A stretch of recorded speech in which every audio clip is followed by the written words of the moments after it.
रामगढ़ गांव में अमित नाम का एक नौजवान नाविक रहता था।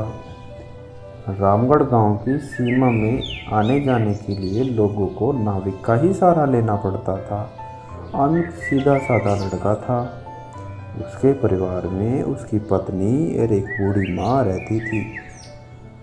अमित बेहद गरीब था। अमित के ऊपर रामगढ़ गांव के लगभग सभी लोगों का कर्जा चढ़ा हुआ था। आज अमित के पास सेठ कालूराम पहुंचता है और गांव के लोगों के बीच सेठ कालूराम उसके पास आकर उसको धमकाता है। बस बहुत हो गया, अब मामला बर्दाश्त से बाहर होता जा रहा है। पूरे 6 महीने हो गए मुझे बेवकूफ़ बनाते हुए। आज तो मैं अपना पैसा लेकर ही रहूँगा, समझे तुम? नहीं नहीं मालिक, मुझे कुछ दिनों की मोहलत और दे दो। सेठ जी, आप तो जानते ही हो कि इस वक्त धंधा कितना मंदा चल रहा है।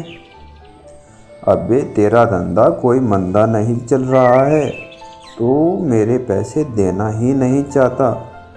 रामगढ़ गांव में आने जाने के लिए नाव का ही सहारा लेना पड़ता है। ऊपर से ये इलाका टूरिस्ट इलाके में भी आता है। सैलानियों की यहाँ पर कोई कमी नहीं। यहाँ पर तेरा धंधा कैसे मंदा पड़ सकता है? मेरी किस्मत फूटी हुई है, मैं क्या कर सकता हूँ। मैं पैसे जमा करता हूँ, लेकिन वह किसी न किसी वजह से मुझसे खर्च हो जाते हैं। कालूराम अमित का मजाक उड़ाते हुए अपने लोगों को देखकर बोला, क्या सुना तुम लोगों ने? ये बहुत मेहनत करता है और पाई पाई जोड़कर पैसे भी इकट्ठा करता है और इसे खुद नहीं पता इसके पैसे कहाँ खर्च हो जाते हैं। ये क्यों नहीं कहते तो एक नंबर का अय्याश है और सारे पैसे अय्याशी में खर्च कर देता है। बेवकूफ़ आदमी, तुझे कोई और नहीं मिला बेवकूफ़ बनाने के लिए? नहीं नहीं, ऐसा मत कहिए सेठ जी। रामगढ़ के सारे लोग जानते हैं कि मैं कितना शरीफ हूँ। मेरे घर में मेरी पत्नी और एक बूढ़ी माँ रहती है। मैंने तुझसे ये नहीं पूछा तेरे घर में कौन कौन रहता है। तेरे घर में तेरी बूढ़ी माँ या तेरी पत्नी, मुझे उससे क्या मतलब? मुझे तो बस मेरे पैसों से मतलब है। और रहा सवाल तेरे शरीफ होने का, अरे तूने तो सारे गांव से कर्जा ले रखा है और जहाँ तक मुझे जानकारी है तूने किसी के भी पैसे नहीं चुकाए। मैं आपसे वादा करता हूँ कि मैं आपकी एक एक पाई चुका दूँगा। ठीक है, लेकिन इस बार मैं तुझे 10 दिन से ज़्यादा का समय नहीं दूंगा और अगर 10 दिन के अंदर अंदर तूने मेरे पैसे नहीं दिए तो मैं तुझे तेरे ही मकान से तुझे धक्का मारकर तेरे घर से बाहर निकाल दूंगा, समझे तुम? इतना कहकर कालूराम वहाँ से चला गया और अमित उदास होकर अपने घर पर लौट आया। इतना कहकर कालूराम अपने काम पर लौट गया और उदास होकर जब अपने घर पहुँचता है तो उसकी पत्नी बोली, आपके पीछे बहुत सारे मेहमान आपको पूछते हुए आए थे। उन्होंने आपका काफी देर तक इंतजार किया और बेचारे इंतजार करके बहुत थक गए थे और अभी कुछ देर पहले ही गए हैं। मैं जानता हूँ कि तुम किसकी बात कर रही हो। तुम अच्छी तरह से जानती हो कि पिछले कुछ सालों से मेरे साथ क्या हो रहा है। मैं जब भी कुछ पैसे जमा करता हूँ वह किसी न किसी तरह से खर्च हो जाते हैं। पिछली बार माँ का पैर टूट गया था, उसके इलाज में कितने पैसे खर्च हुए थे क्या तुम जानते हो? उसके बाद चोट लगने पर तुम्हारी पसली फ्रैक्चर हो गई थी। उसके मैं तुम्हारी बातों को समझती हूँ। आखिरकार गांव वाले इस बात को नहीं समझते। उन्हें अपने पैसों से मतलब है और आखिरकार वे कब तक पैसे नहीं मांगेंगे। वो झूठ बोलकर दूसरों को अपनी नाव में बैठाकर सिर्फ उन्हें चूना लगाता है और मुझे झूठ बोलना नहीं आता। नहीं चाहिए मुझे हराम की कमाई। ये क्यों नहीं कहते कि मुझे तो काम करना ही नहीं आता। मेरी तो किस्मत ही खराब जो मुझे तुम्हारे जैसा पति मिला। अगर ऐसे ही चलता रहा तो वो दिन दूर नहीं कि जिस दिन तुम्हारी नाव भी तुमसे छीन ली जाएगी और उसके बाद मुझे और माँ को इस घर से धक्के देकर बाहर निकाल दिया जाएगा। इतना कहकर अमित की पत्नी वहां से चली गई और अमित नदी के किनारे जा बैठा। याद है ना अमित, आज तेरा आखिरी दिन है। इससे ज़्यादा मैं तुझे और मोहलत नहीं दे सकता और शाम को मैं तेरे घर आऊँगा वसूली करने। मेरे पैसे तैयार रखना।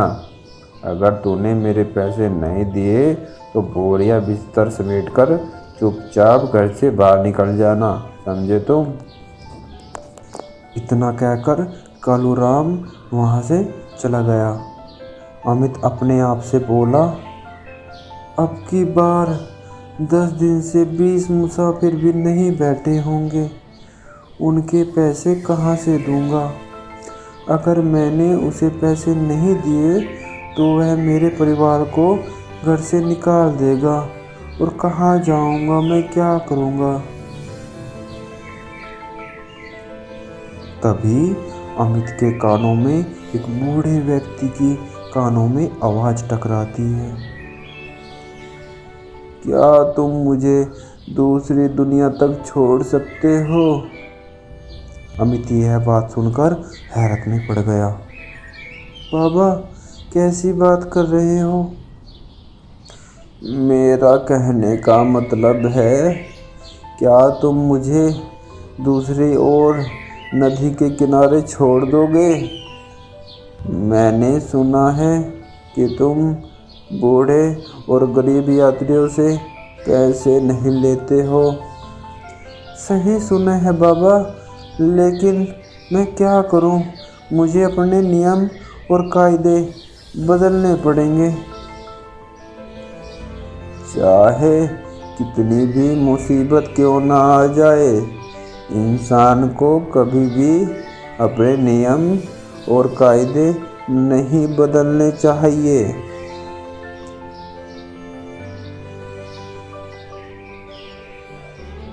आप जाओ, कोई दूसरी नाव पर बैठ जाओ।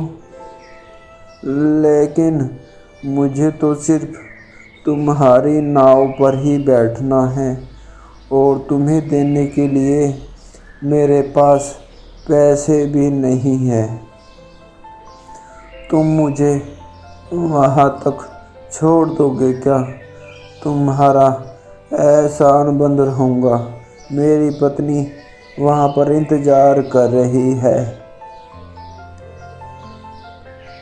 बूढ़े आदमी की बात सुनकर अमित को उसके ऊपर तरस आ गया।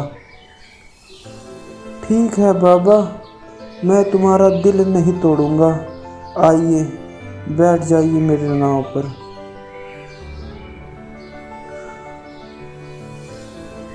अमित की बात सुनकर बूढ़ा मुस्कुराते हुए नाव पर बैठ गया और नदी के बीच में पहुंचने के बाद बूढ़ा अमित से बोला, मुझे तुम यहीं छोड़ दो बेटा।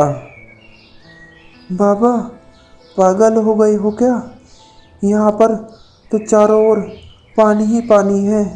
यहाँ पर तो आप डूब जाओगे और पानी भी बहुत गहरा है। बूढ़ा आदमी नदी में कूद जाता है। अमित डर जाता है और सोचने लगता है, इस बूढ़े आदमी को सबने मेरी नाव में बैठते हुए देखा है।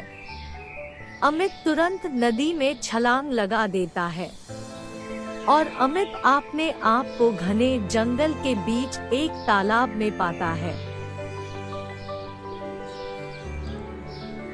बेटा, मेरी साख थोड़ी सी झुक रही है, इसे थोड़ा सीधा कर दो, मुझे दर्द हो रहा है। अमित ने देखा कि जिस पेड़ के नीचे खड़ा था वही पेड़ बोल रहा था। अमित डर गया। डरो मत बेटा, अगर तुम मेरा ये काम कर दोगे तो मैं तुम्हें आगे का रास्ता बता दूंगा। अमित ने डरते डरते उस पेड़ की शाख सीधी कर दी और सामने बेहद सुंदर सोने की सड़क दिखाई दी। घबराओ मत बेटा, मैंने ये सोने की सड़क सिर्फ तुम्हारे लिए बनाई है। लेकिन ये कौन सी जगह है? कुछ देर बाद तुम्हें पता लग जाएगा। जिस रास्ते से तुम यहाँ पर आए हो वह रास्ता सिर्फ शाही लोगों के लिए खुलता है।